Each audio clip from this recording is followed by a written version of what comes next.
Thank you very much for that very warm welcome, sisters and brothers, comrades all.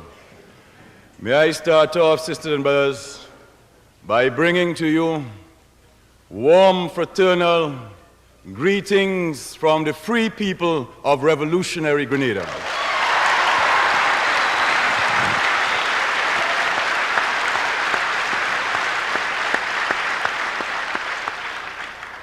And may I also, right at this very beginning, say how very, very pleasant it is to be back in New York among you, to be in this great hall where there are so many hundreds of our sisters and brothers. That is going to bring a great deal of pleasure to our free people, and I will certainly report your warmth, your enthusiasm, and your revolutionary support for our process when I return.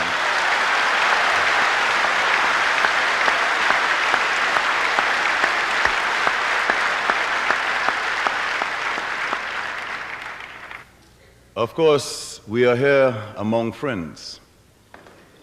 But looking around, there are two people here who are right now representing their country at the United Nations, people who are involved in liberation struggles, people who are struggling for their national liberation, for justice, for freedom for their countries, freedom for their peoples. It is very important right at the beginning, sisters and brothers, that we acknowledge the presence of Dr. Terzi, the representative to the United Nations of the People's Liberation Organization, the PLO.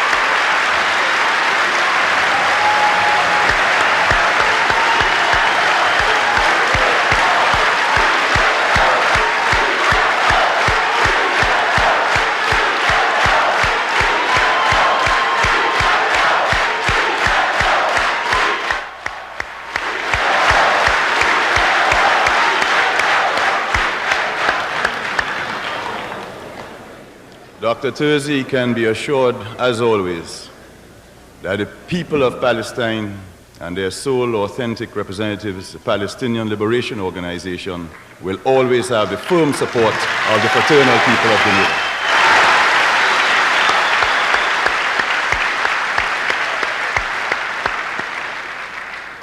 The South African racists who have spent so much time inventing all sorts of ingenious ways of oppressing the people of South Africa, the black majority, who have spent so much time in ensuring that those people are not able to reclaim their true patrimony. They are now discovering that in common with all of the national liberation movements around the world that are forced to move to the highest stage of the struggle, that the African National Congress is also willing to make that step.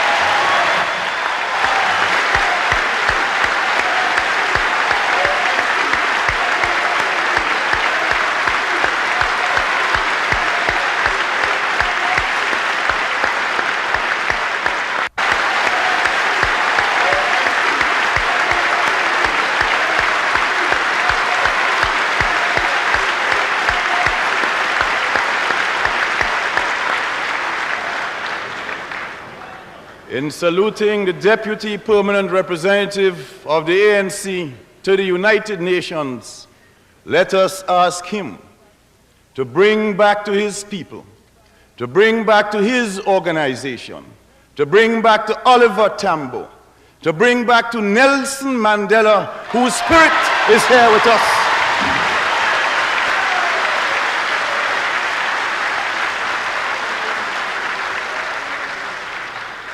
To bring back to all of his people and to his revolutionary organization the love, the respect, the concern, the admiration, and the fraternal feelings of all of us to the people of South Africa. Brother David Ndaba.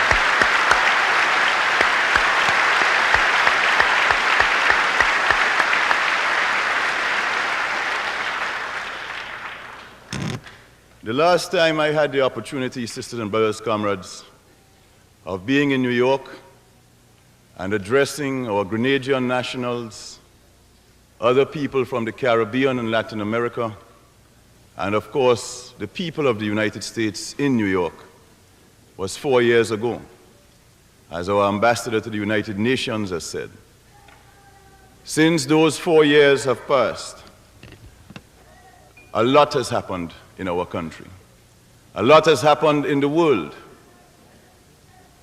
And one of the reasons at this time that we have come to the United States, in fact, is to be able to share our experiences of the last 4 years with the people of the United States.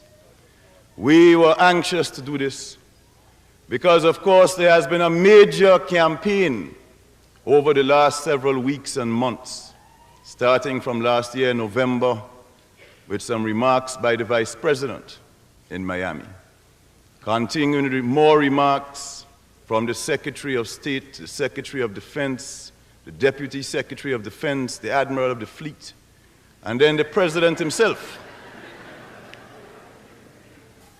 And in all of these remarks and allegations, different allegations were made against our country. And therefore, we were particularly happy, comrades, to have had the opportunity of an invitation from Trans-Africa, the organization based in Washington that has been doing a lot of lobbying for Africa and the Caribbean. We were invited to come to address their 6th annual dinner last night. And that was a very successful event. And we want to publicly thank Trans-Africa once again for making this visit possible.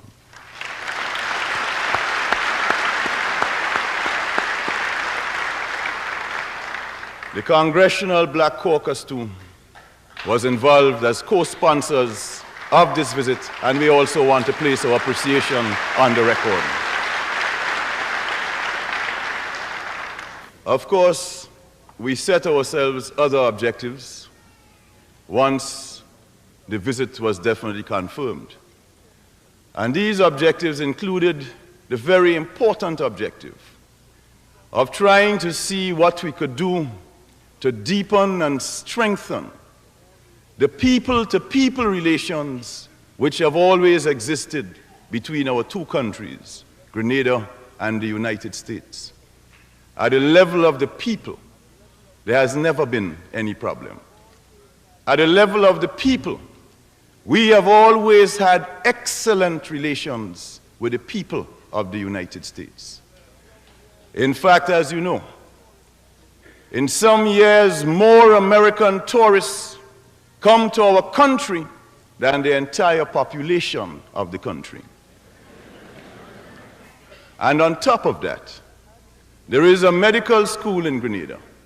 And at this medical school, over 700 young Americans are earning their right to become doctors, are getting the career in free Grenada.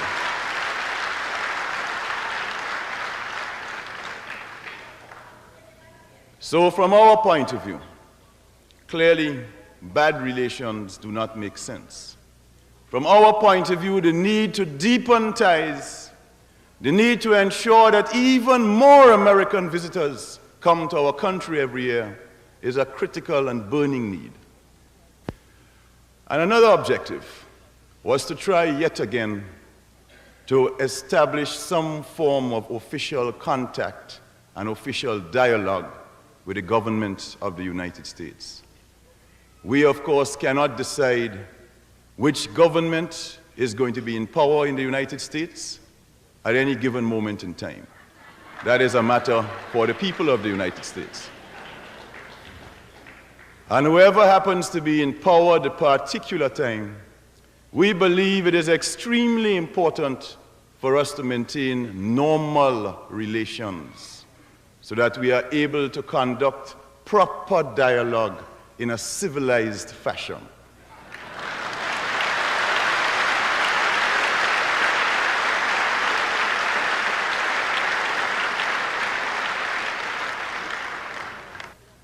there is a need for some kind of mechanism to be established.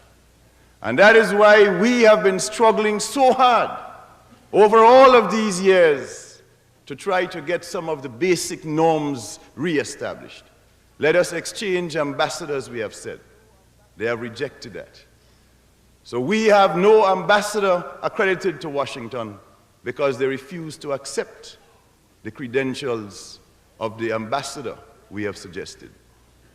When they replaced their ambassador after the electoral victory of President Reagan in 1980, and the new ambassador came out in 1981, he was not, in fact, accredited to Grenada. So we have to talk, presumably, using loudspeakers. And even when we write letters, like I did, for example, in 1981 on 2 occasions to President Reagan, in March and again in August. First letter, short letter, making the simple, obvious point. Look, you are a new president. We had hoped that as a new president, you would have taken a new look at the situation, that you would have been anxious to start off on as good relations as you can with all countries around the world. We had hoped that you, therefore, would have wanted relations normalized. And we went on in that letter to make the point that what we are saying is the true bottom line is dialogue. It is talks. Therefore, let us get these talks going. We are proposing no agenda with any preconditions. Let us look at all questions. Let us put them all on the table. Let us see what you perceive as problems. We will tell you what we perceive as problems. Let us see if in the course of those discussions we can narrow down differences, so at least the new beginning that is made will be begun on a basis of mutual understanding with less distrust and less suspicion. No reply to that letter. So the fact is, sisters and brothers, we have had this long, long history of trying to see in what ways relations could be normalized, of working very hard at trying to get some form of dialogue going, and we have had very little success in this regard. But I really want to say tonight that we do believe it is important for us to continue that struggle. And therefore, notwithstanding the difficulties in the way, we deem it very advisable for us to continue to press for a full normalization of relations. But of course, as we press for normalization, we are also going to continue to build our revolution. We are also going to continue to consolidate our process. In the face of all of the difficulties, in the face of all of the economic destabilization, the political, diplomatic, and military threats and pressure, we don't intend to roll over and play like an ostrich. We are going to stand on our feet and keep going forward.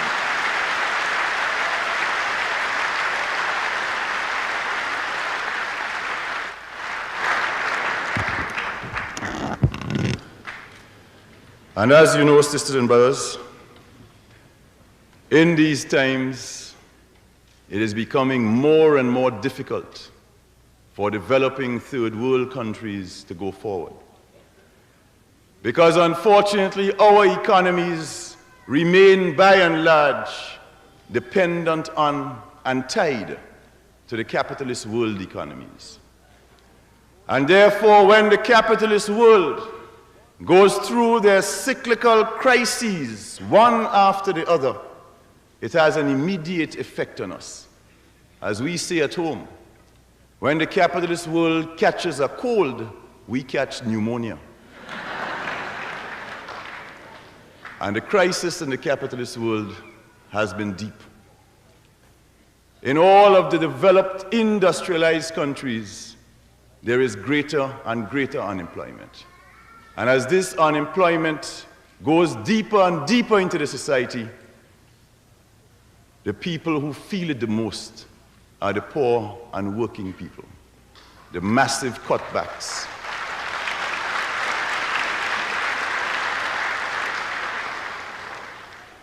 the massive cuts in social welfare, the cuts are not coming in the arms race. The cuts are not coming out of the arms budget. I understand the talk is to spend $3 trillion over 5 years. The mind boggles. That is the kind of money that is supposed to be consumed in arms. But while that kind of money is being consumed in arms, hospitals are closing down.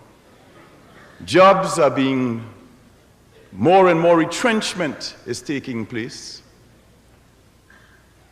Pensions are being reduced. Medic aid is being reduced. In other words, the arms is swallowing up the money. The people are not benefiting. But the effect this has had on us in turn, countries of the developing world, has been to also create a crisis in the developing world. In the developing world as a whole, it is now estimated that our debts exceed $650 billion. That is how much money we owe collectively. Just servicing of debts alone is causing massive problems for the countries of the third world. Last year, $131 billion was spent on the countries of the third world in just servicing their debt, just paying the interest, not 1 cent back on the capital. And that took $131 billion. But on top of that, we are also discovering that it is becoming more and more difficult to engage in trade with the countries of the Western industrialized world. But even as they make it more difficult for us to trade with them, the whole question of aid, which at one time used to be regarded as a kind of duty that the developed capitalist world, the developed industrialized world had, if duty it was, that duty has virtually disappeared. Because the reality is that aid has also decreased quite dramatically for third world countries. But not satisfied with all of that, what they have now done after cutting off aid, cutting off trade, cutting off investment, making it virtually impossible to get money through the international financial institutions, now they are forcing more and more third world countries to go directly to the international capital market, to the big commercial banks to get loans. But the reality is that by forcing us more and more to have to go to the international capital market, the debt trap is intensified even more. And while all of this is going on, sisters and brothers, there are so many people in the world who are unemployed, so many people in the world who are going hungry, to bed hungry every single night. So many millions in the third world who are illiterate and whose governments either do not care or feel they cannot do anything to solve that problem. Unemployment, hunger, malnutrition, disease, illiteracy. These are the crimes and the sins that are visited upon the poor developing countries of the third world, while the industrialized countries continue to exploit our resources and to keep the profits.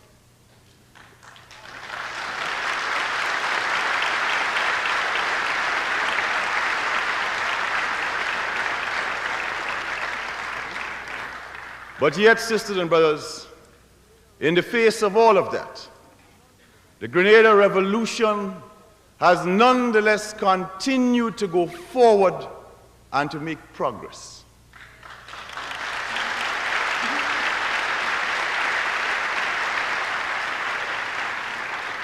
At a time when even the big, powerful, industrialized nations were growing backwards last year, we grew forward by 5.5%.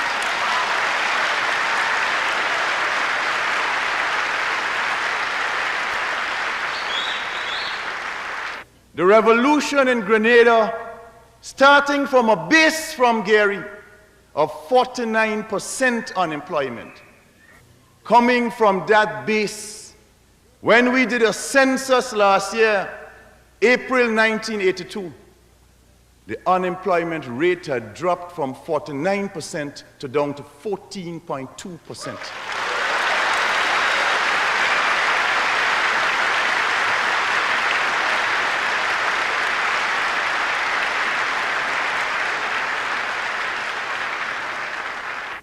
The last year of Gary, 1978, the capital investment program was $8 million.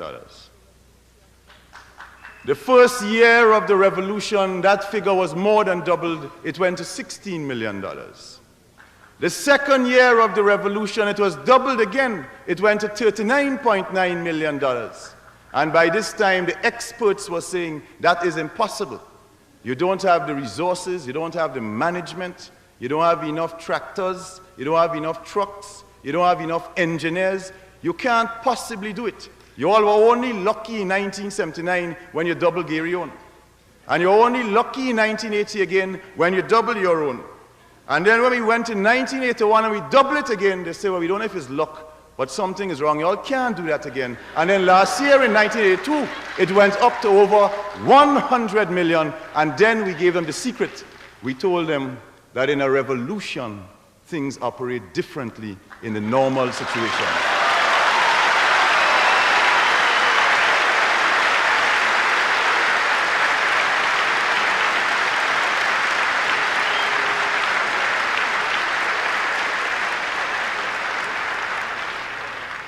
We have been able to make these accomplishments because in Grenada, consistent with our three pillars of the revolution, where the first pillar of the revolution is our people, who are always at the center and heart and focus of all of our activities, we are able to mobilize and organize the people to cut out waste, to cut out corruption, to stamp on inefficiency, to move to planning, to look out for production, to check on productivity, to make sure that state enterprises are not set up to be subsidized, but that state enterprises too must become viable, must make a profit, and therefore the state sector will then have the surplus to bring the benefits.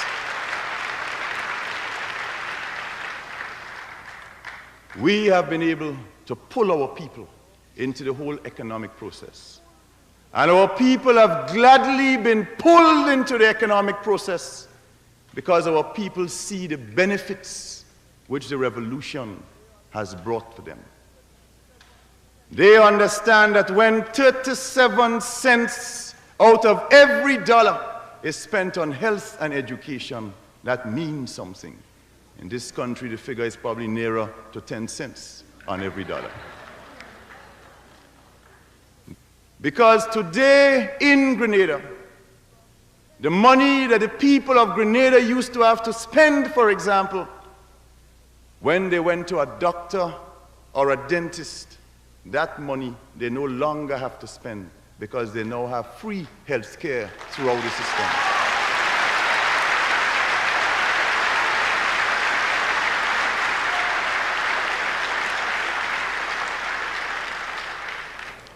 Our people understand the value and the benefit of free secondary education because they know now that once their children are able to pass the common entrance exam and get into secondary school, they no longer have to worry about finding those fees, which, as you know, for agricultural workers, for example, were very often impossible.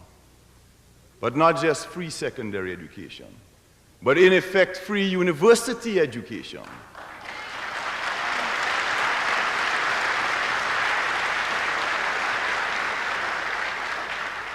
Moving from a situation before the revolution, where in the last year of Gary, 1978, just 3 people went abroad on university scholarships. And they happened to be Gary's daughter and one of his other minister's daughter. Moving from that situation, in the first 6 months of the revolution, 109 students were able to go abroad on free university scholarships.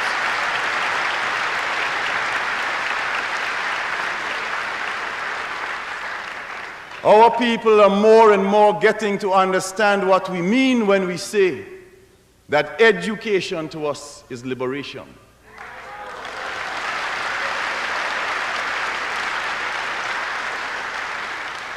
That education is a strategic concern of this government.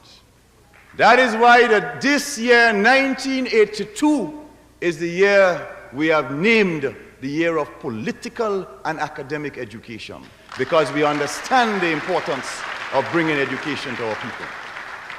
Following the establishment of the Center for Popular Education program in early 1980, within 1 year of the work of the CPE program, the illiteracy figure in Grenada was reduced to 2% of the entire population.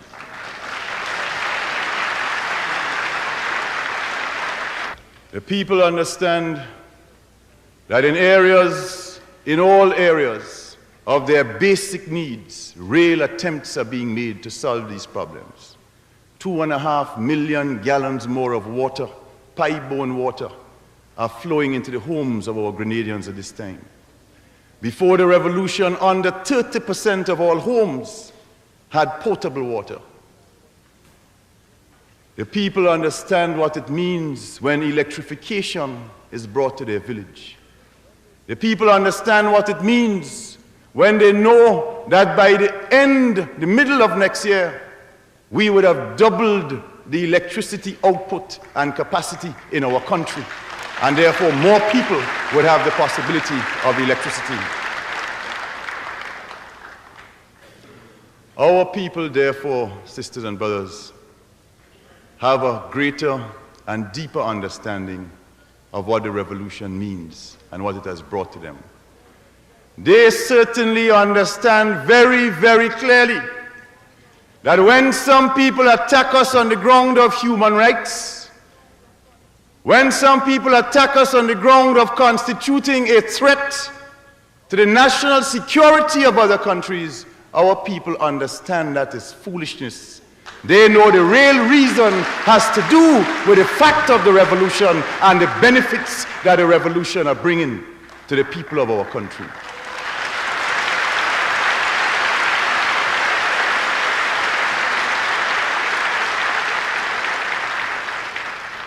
The real reason for all of this hostility is because some perceive that what is happening in Grenada can lay a new socio-economic and political path of development.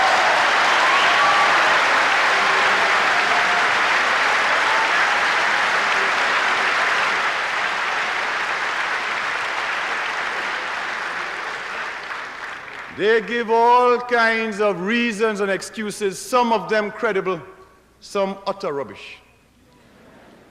There's an interesting one that we saw very recently in a secret report of the State Department. I want to tell you about that one, so you can reflect on that one. That secret report made this point, that Grenada is different to Cuba and Nicaragua, and the Grenada Revolution is in one sense even worse, I'm using their language, than the Cuban and Nicaraguan revolutions, because the people of Grenada and the leadership of Grenada speaks English and therefore can communicate directly to the people of the United States.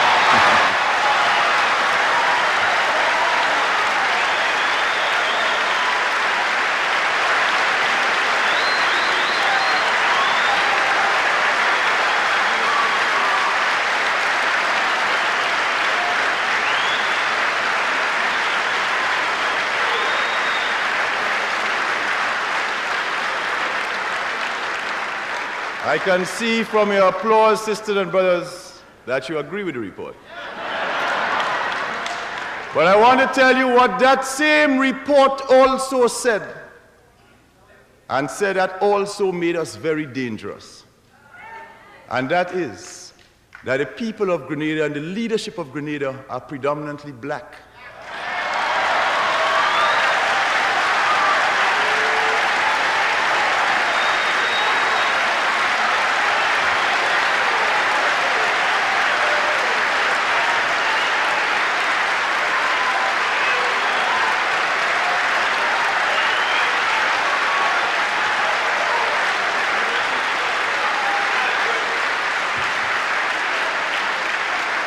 They said that 95% of our population is black, and they had a correct statistic. And if we have 95% of predominantly African origin in our country, then we can have a dangerous appeal to 30 million black people in the United States.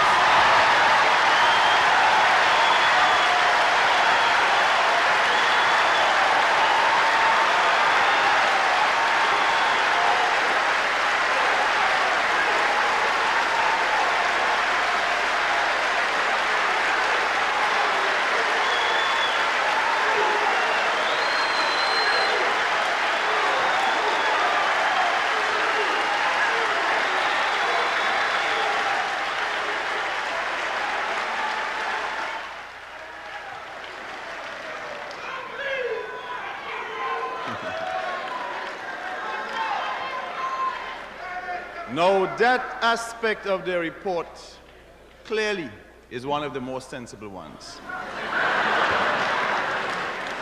But, sisters and brothers, how do we evaluate other sides of the report?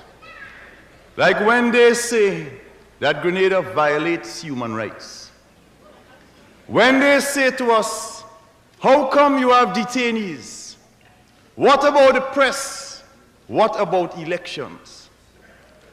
When they say to us, where are your elections? They don't turn around at the same time and say to their friends in South Africa, where are your elections?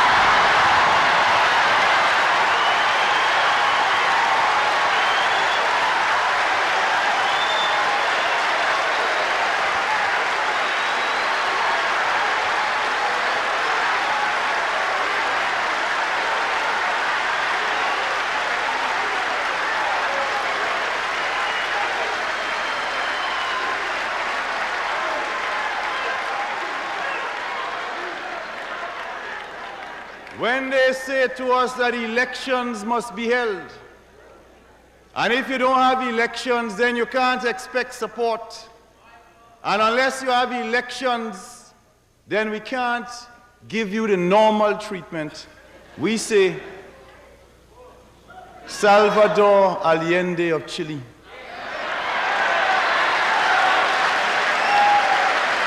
Salvador Allende of Chile was elected in September 1970 by the people of Chile. Allende did not take power through a revolution. Allende did not form a militia. Allende did not grab any land or property. Allende had no political detainees. Allende did not crush the press. He did not close down the parliament. He did not suspend the Constitution. He played by every rule they wrote, but they killed him still.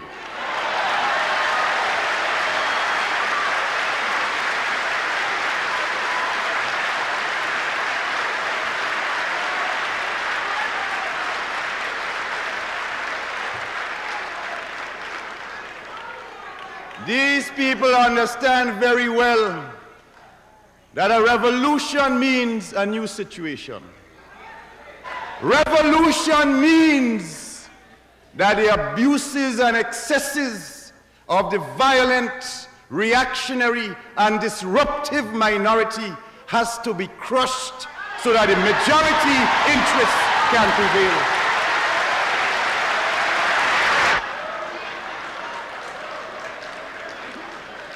When the Americans had their revolution in 1776, it took them 13 years to call their election.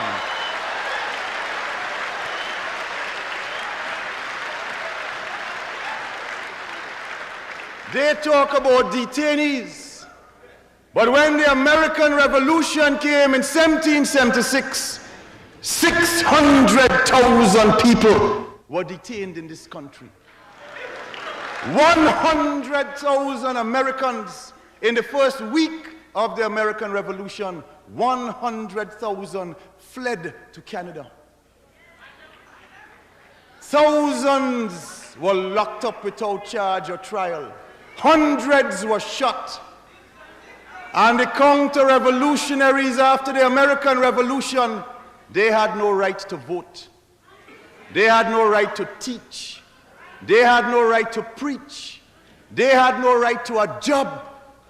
Their land was confiscated without payment.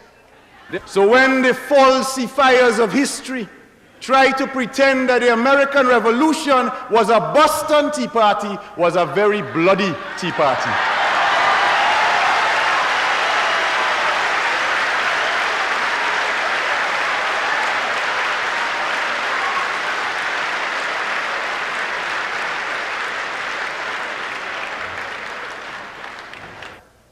That's something that very often happens in all revolutions, the spontaneous upheaval of the masses. Did not really happen in Grenada. A church-based organization in Washington called Epica wrote a book last year on Grenada. They called it Grenada, the Peaceful Revolution. We can understand why.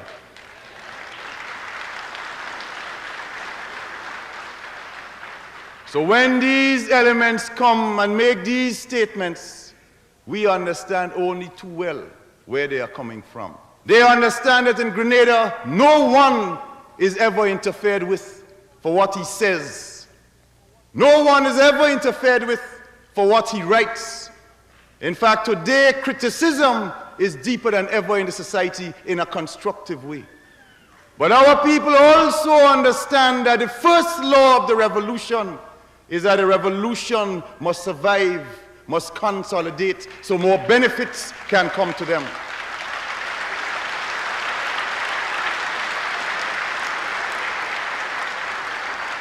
And because of this fact, the revolution has laid down as a law that nobody, regardless of who you are, will be allowed to be involved in any activity surrounding the overthrow of the government by the use of armed violence. And anyone who moves in that direction will be ruthlessly crushed.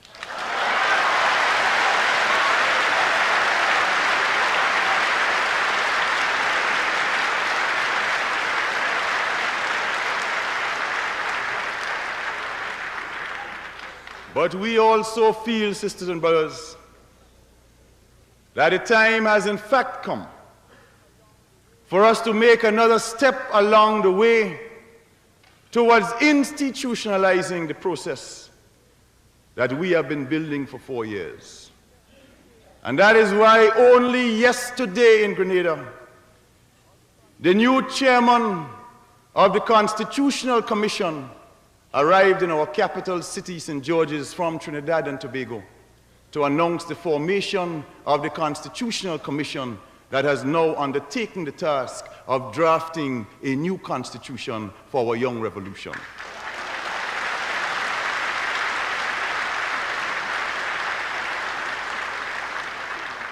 This constitution is not really going to look like the one that the Queen gave us in 1974.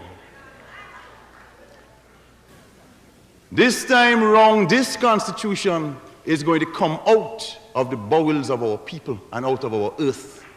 Our people will have their inputs and will decide what they want to see go into that constitution. Our new constitution also is certainly going to institutionalize and entrench the systems of popular democracy which we have been building over these past 4 years in our country.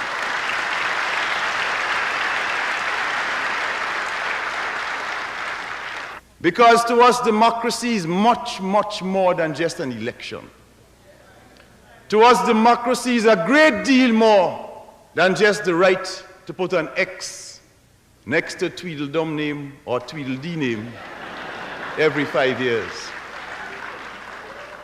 But democracy also means, and to us it has 5 integrated components. First, accountability. People have to account to those who elect them. The second principle of democracy to us, responsibility. We don't believe in Grenada in presidents for life. or elected people for life. We believe in service for life. And when you stop serving, you must be recalled and get out of the way for somebody else to serve.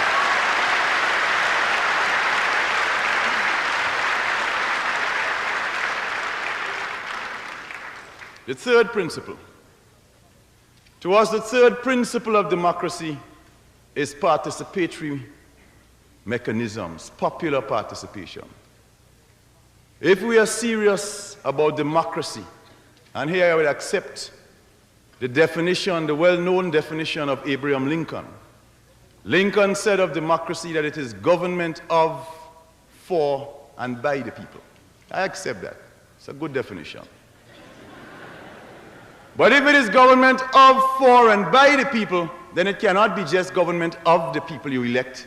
It also has to be for them, and it also has to be by them. They have to have a way of participating. That is what the word by means. And if that is absent, you don't really have the democracy. We believe that it is very important for the people to have a voice in running their affairs. The ways in which we have approached this question over these years is basically twofold. One, the creation of mass organizations of our people. The National Women's Organization, the National Youth Organization, the Farmers Union, and of course the labor unions, the trade unions. Not only were the women of our country without work before the revolution, the women of our country were also the most harassed and victimized of any section of our population. Those few who were granted jobs from time to time, many of them were given those jobs only on the basis of a sexual favor. So women were being sexually exploited in return for jobs. The very first decree of the revolution was to outlaw sexual victimization and exploitation of our women in return for jobs.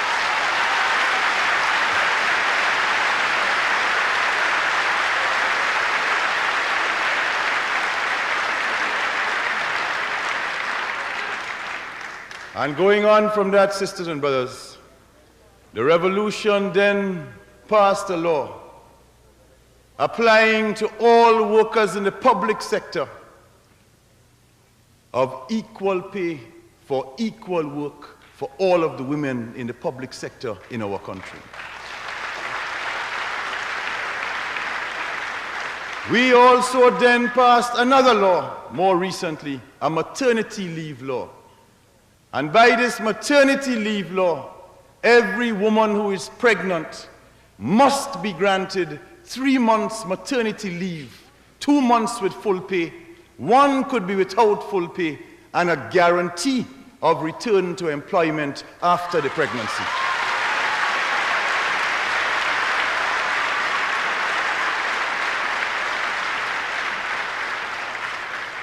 And it is because of these laws and because of the new environment in the country that so many women have begun to step forward, have begun to assert themselves, have begun to go out and find new jobs, have begun to get fully involved in production. And that is why, too, so many of them have joined their mass organization, so that today, at this point in time, 1 in every 3 adult woman over the age of 16 years is a member of the National Women's Organization.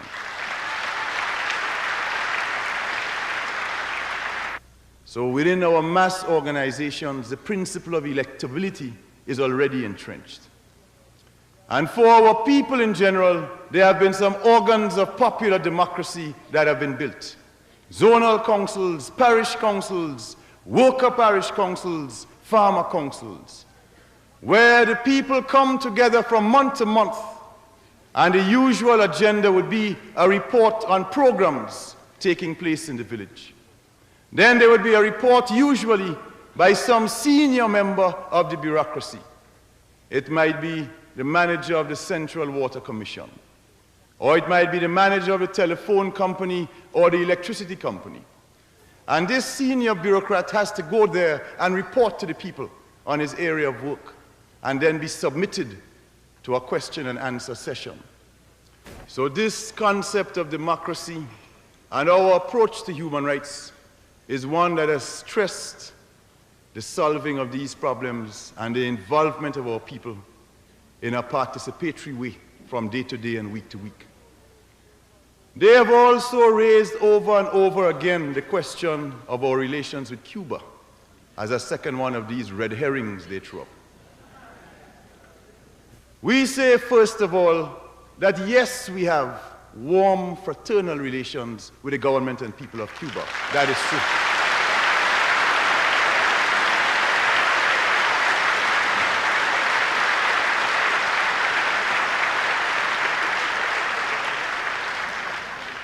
We see Cuba as part of our Caribbean family of nations.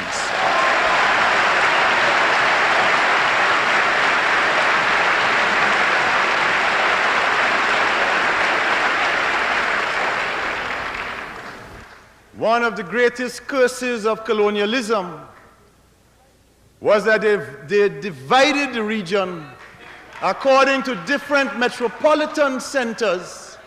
They taught us different languages, and then they made a great play of the fact that you are Dutch speaking, you are Spanish speaking, you are French speaking, you are English speaking, and more recently, you are American speaking.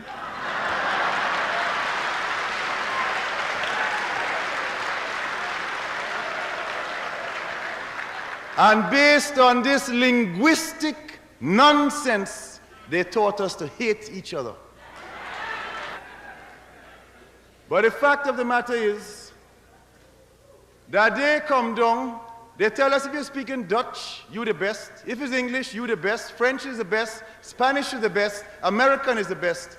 And all of us hating each other. When in fact we are one people from one Caribbean with one struggle and one destiny.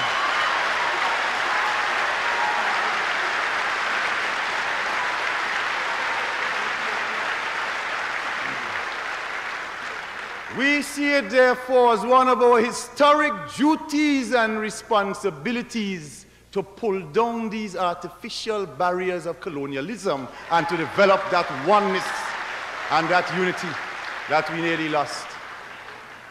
We believe it is critically necessary to have close relations with all of our neighbors.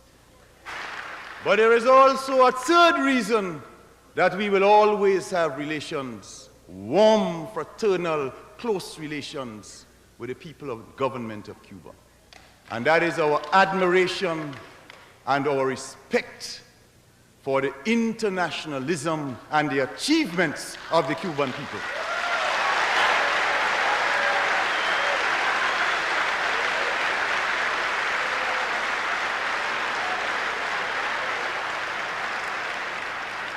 Whether they like it or not, Cuban internationalist soldiers have been the first in the world to charge the racist South African monster and to face them with arms in their hands while defending Angola.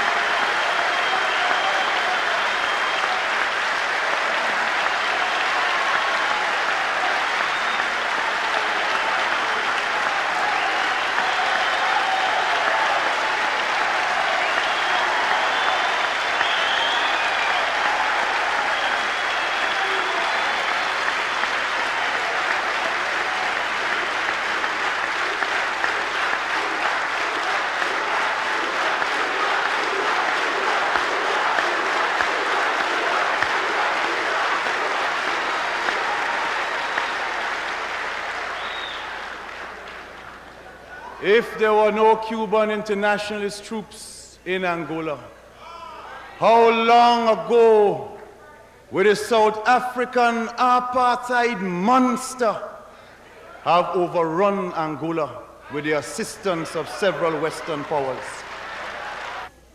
They can choose their South African and their Haitian and Chilean and South Korean and every piece of dictator friends they wish. That is okay. But we can't choose our friends. because we too small and poor to have the rights to choose. They like to talk a lot about backyard and front yard and lake. Grenada ain't nobody backyard and in part of nobody lake.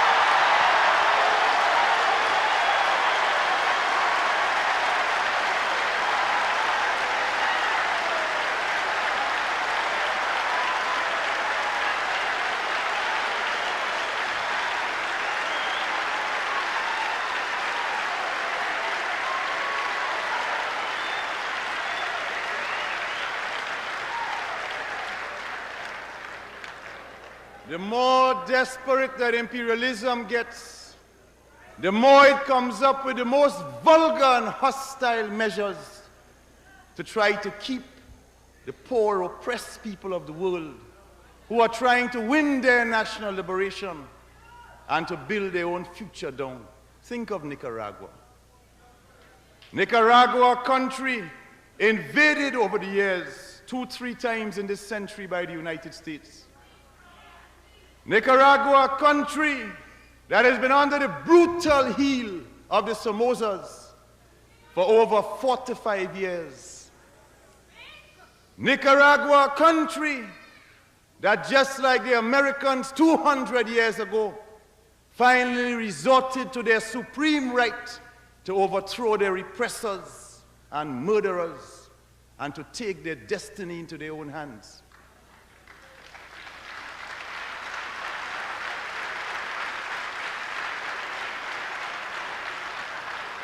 And when the people of Nicaragua, when the sons and daughters of Sandino assumed their liberation, when they won in July of '79, what was the crime that they committed thereafter?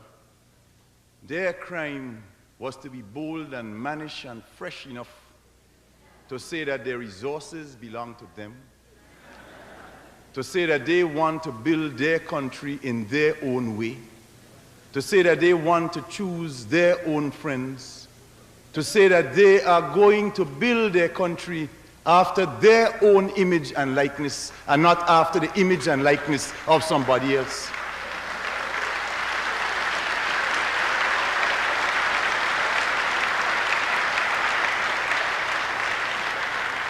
And because of that, you have this situation where today, in the most vulgar, shameless act of the last year or so,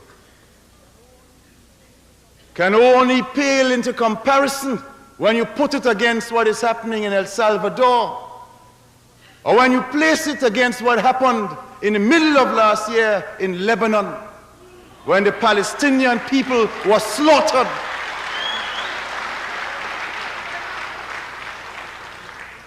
The most vulgar, shameless act of open CIA activity in their country.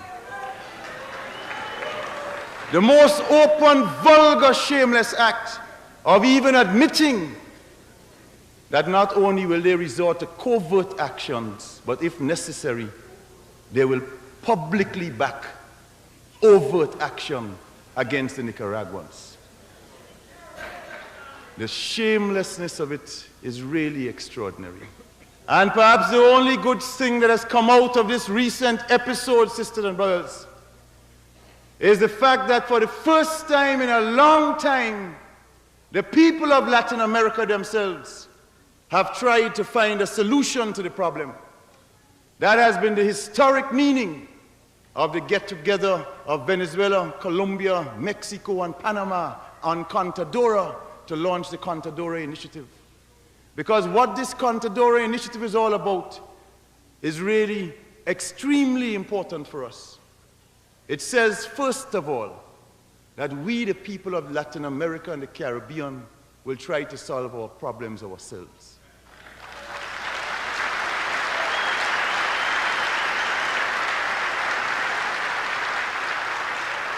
It says, secondly, that we do not accept the use of violence as a means of settling our disputes. And it says, fourthly, that we are not prepared to accept that any country in our region, far less any country outside our region, has the right to interfere in the internal affairs of another country.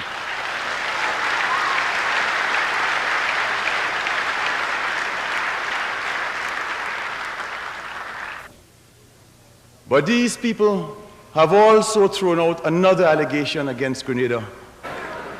This other allegation concerns the question of our international airport project. This one is, of course, the most comical one of all.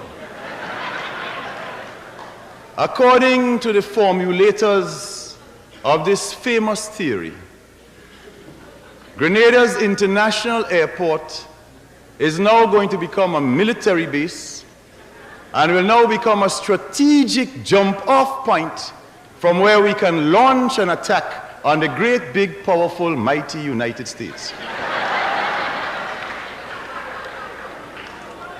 It looks like if we have become a superpower.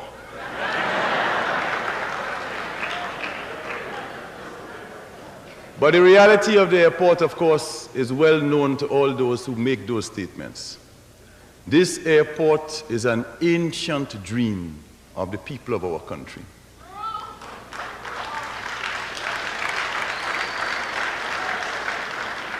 This international airport has undergone a quarter century of studies. All previous governments from 1955 have spoken about the need for the airport. And if you understand the situation in our country, that will be no surprise to anybody. The present airport is called Pearls. Pearls has a strip 5,500 feet long. That means only little turboprop planes can come in. The turboprop planes that come in carry a maximum of 48 passengers. And better still, these planes could only land during the day between 6 and 6 because there are no night lights.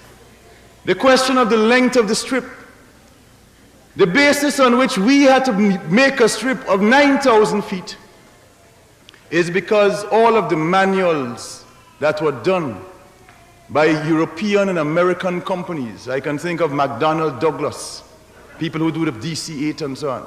I can think of the Boeings. They have produced manuals saying what length of strip is required if their planes are to land. So unless we born big and stupid, you can't expect us to put down a strip that planes that can carry people, normal jet planes, won't be able to use. So the fact of the matter is the 9,000 feet was dictated by the necessity for that. This international project, as we see it, is the gateway to our future. As we see it, it is what alone can give us the potential for economic takeoff.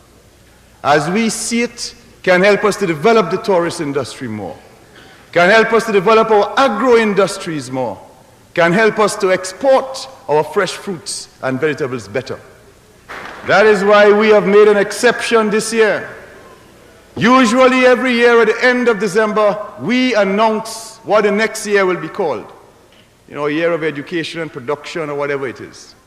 But last month, 6.5 months ahead of schedule, we announced to our people what the name of next year will be, so they can start from now to mobilize, including mobilizing overseas around the name, because 1984 next year will be called the year of the international airport.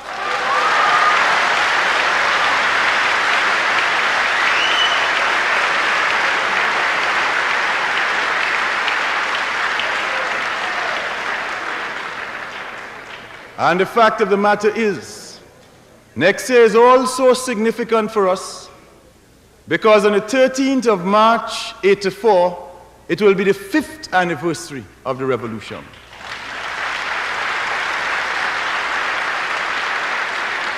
And therefore, what we want to do during the 5th festival on the 13th of March itself is to open our international airport on that day.